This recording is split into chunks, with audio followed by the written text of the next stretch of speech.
Bonsoir, frères et sœurs, que le Seigneur vous bénisse. Je vous salue dans le nom de notre Seigneur, notre Sauveur, le Seigneur Jésus-Christ.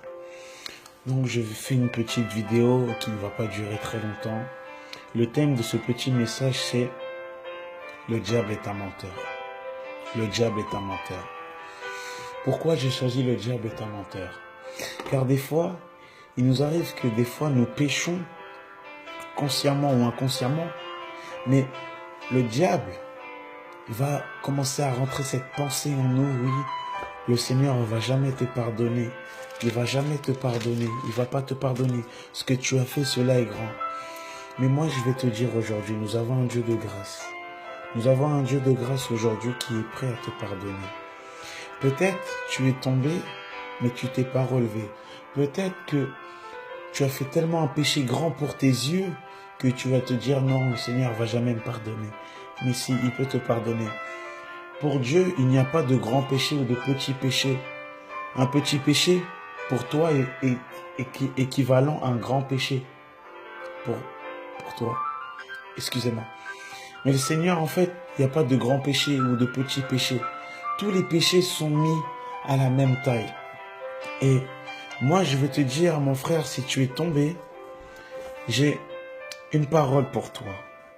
Une parole pour toi, toi qui es tombé. Donc je lis dans Psaume 38, verset 18.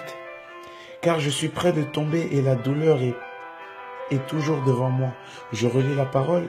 « Car je suis près de tomber et ma douleur est toujours devant moi. » Mon frère, ma sœur, tu es peut-être tombé, mais sache que le Seigneur est prêt à te pardonner. Il est prêt à te pardonner.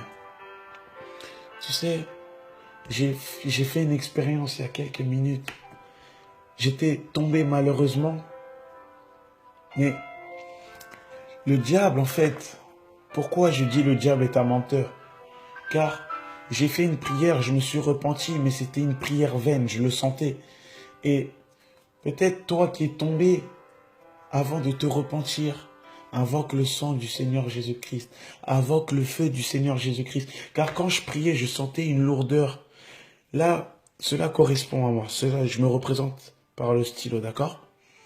Et là, j'étais en train de prier, mais je sentais que il y avait une atmosphère, quelque chose qui voulait pas se libérer. Il y avait une lourdeur. Donc, j'ai invoqué le sang du Seigneur Jésus-Christ. J'ai invoqué le sang de l'agneau. J'ai invoqué le feu du Seigneur Jésus-Christ. Et quand j'ai prié avec autorité et puissance, vraiment, j'ai senti que l'atmosphère, le lieu où j'étais, tout ça commençait à se libérer. Et après, quand j'ai commencé à me repentir, j'ai senti que le Seigneur m'avait pardonné. Et aussi, des fois, le problème des chrétiens, c'est que ils demandent pardon au Seigneur Jésus-Christ, mais ils ne croient pas qu'ils sont pardonnés. Vous savez qu'on n'est pas obligé forcément de sentir quelque chose pour se faire pardonner. Vous savez, il faut croire. Il faut croire qu'on est pardonné.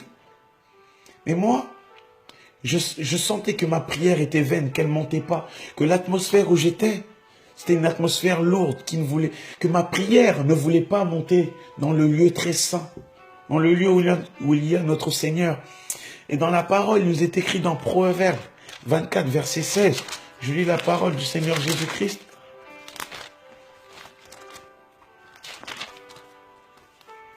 Proverbe 24, verset 16.